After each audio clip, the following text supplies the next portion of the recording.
My least favorite subject in school was science. From elementary school all the way up to high school, my worst grades were always in biology.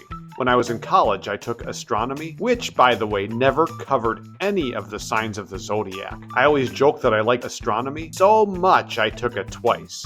Because, I flunked it the first time, and whoever I tell that joke to laughs and laughs and laughs.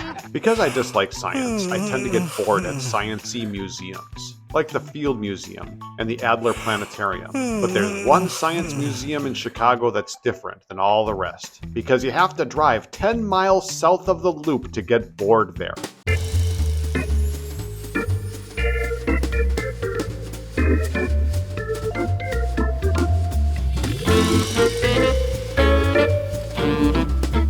The Museum of Science and Industry is in Hyde Park, right off of Lakeshore Drive.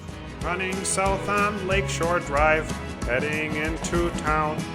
It is the third largest tourist attraction in Chicago, behind Navy Pier and Millennium Park.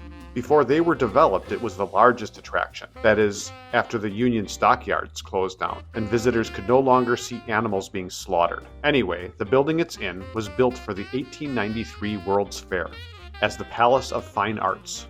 What happened is architects and engineers spent 2 years building the White City for the World's Fair, and after its 6-month run, all of the other buildings were destroyed.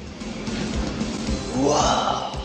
After the World's Fair, it became the Field Columbian Museum, until 1920 when it moved to its current location and shortened its name to the Field Museum, which I did a video about, and the link is in the description. And subscribe to my channel and like some of my stuff, please. Anyway, in the early 1920s, Julius Rosenwald, a philanthropist and president of Sears Roebuck & Company, wanted to create an interactive science museum after visiting the Deutsches Museum in Munich, Germany. In 1926, Rosenwald pledged $3 million, which is equivalent to $50 million today, to establish the museum as a gift to Chicago, and as a hub for public understanding of science and industry. The deteriorating Palace of Fine Arts was chosen as the museum's home. The building was reconstructed with a limestone exterior to ensure durability while preserving its classical design. On June 19, 1933, the Museum of Science and Industry opened its doors to the public. The same year, the second Chicago World's Fair was going on. In 2024, it was renamed the Kenneth C. Griffin Museum of Science and Industry, in honor of a major donor by the name of, you guessed it, Kenneth C. Griffin. I visited the museum in the summer with my daughters on one of its free days, a little gift to Illinois residents in return for being taxed to the Stone Age. Because it was a free day, and because it was summer, you can only imagine the amount of bratty Illinois kids that were there. We walked around and saw some static exhibits,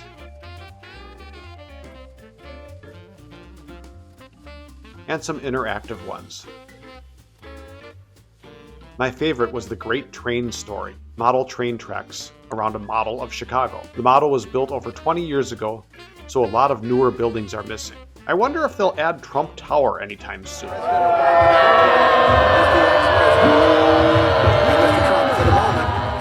And no tour of the Museum of Science and Industry would be complete without a visit to Kenneth C. Griffin's boyhood gift store. Well, now that I'm like this, yes. Other than that, I was kind of bored. But that's not an indictment on the museum. It's an indictment of the guy who liked astronomy so much he took it twice.